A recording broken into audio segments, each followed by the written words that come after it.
અત્યારે આપણે ટ્રેકિંગ કરવા જઈ રહ્યા છીએ, તો તમારે બધાને આવું છે ને? બધા ત્યાં ચાલી શકશો ને? પછી રસ્તામાં થાકી જશો તો ચાલો આપણે નીકળીએ. Okay go. મિત્રો, આવા સરસ મજાના કુદરતી સૌંદર્યમાં જ્યારે આ ટ્રેકિંગ કરવાનો મોકો મળ્યો છે, ખરેખર આમ દિલ પર હૃદય પર થઈ ગયું.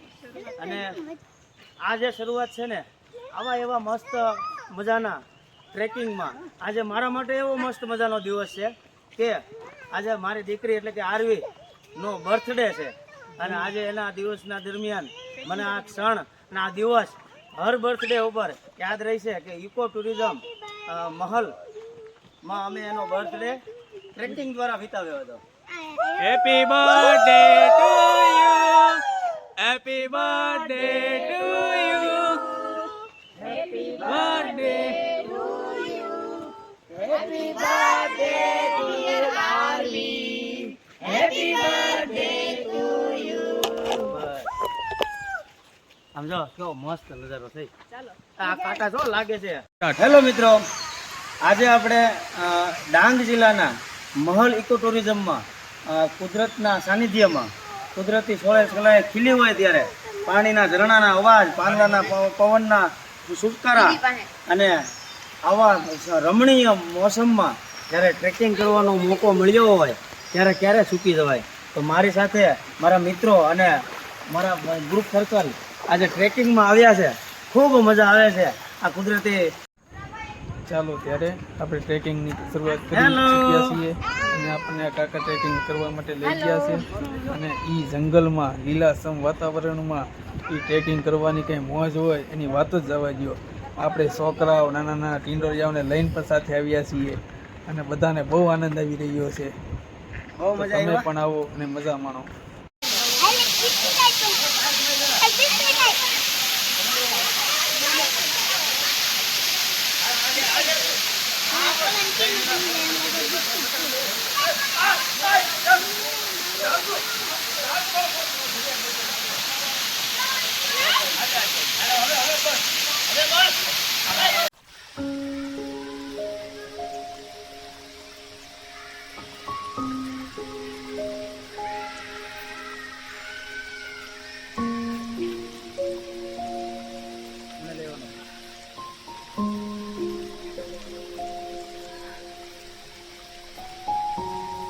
મિત્રો કેમ છો? ડાંગ જિલ્લાનું મહલ ઇકો ટુરિઝમ, જેમાં કુદરતે સોળે કળાએ સૌંદર્ય પાથર્યું છે. નદી નાળા ઝળતા હોય, પવનના સુસ્કારા હોય, પાંદડા હલતા હોય અને જે અત્યારની જે માહોલ છે ને મિત્રો, ખરેખર અકલ્પીય છે. મને આજે એટલો આનંદ છે કારણ કે મારી દીકરી આરવી એનો આજે બર્થડે છે અને અમે આજે મહલ ઇકો ટુરિઝમમાં આ ટ્રેકિંગના રસ્તે એક કાકાના હસ્તકે અમે અહીંયા ટ્રેકિંગ માટે આવ્યા છીએ. ખરેખર મિત્રો અહીંયા આવવા જેવું છે. કુદરતે અહીંયા સોળે કળાએ કુદરતી સૌંદર્ય પાથર્યું છે મિત્રો. હવાની લહેરો હોય, પવનના સુસવાટા હોય, ઝરમરીયો વરસાદ વહેતો હોય, પાંદડાનો અવાજ આવતો હોય, ઝરણાનો અવાજ આવતો હોય, નદી વહેતી હોય અને જે ટ્રેકિંગ કરવાની, જે ચાલવાની મજા છે ને મિત્રો, પુષ્કળ છે. ખરેખર મિત્રો અહીંયા જેવું છે. અને આ સારામાં સારા પ્લેસમાં મને એક નાની એવી વાત કહેવાની મન થાય. શબ્દ શોધો તો સહિતા નીકળે, કૂવો ખોદો તો આખી સરિતા નીકળે. હજી જનક જેવા આવીને અહીંયા હળ હાકે ને તો હજી આ ધરતીમાંથી સીતાજી નીકળે.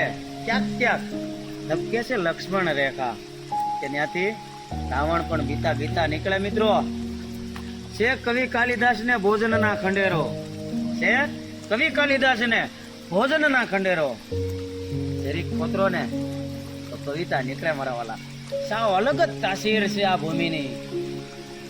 મહાભારત વાવો ને તો ગીતાજી નીકળે. મિત્રો મહાભારત વાવો ને તો ગીતાજી નીકળે. તો મિત્રો તમે ક્યારે આવો છો આ કુદરતી સૌંદર્યના મજા માણવા? ખરેખર આઉટ દિવસમાં આ સૌંદર્ય માણવા માટે આ સમયમાં સારામાં સારો સમય વિતાવી શકશો તમે અહીંયા. તો મારું એવું કેવું છે, તમે આ જગ્યાનો અચૂક ને અચૂક મુલાકાત લ્યો. અને હવે આ વિડીયોને અંત લઈ જવા માટે ખૂબ ખૂબ આભાર તમારો લોકોનો. મારો વિડીયો એન્ડ સુધી જોયો. જય માતાજી.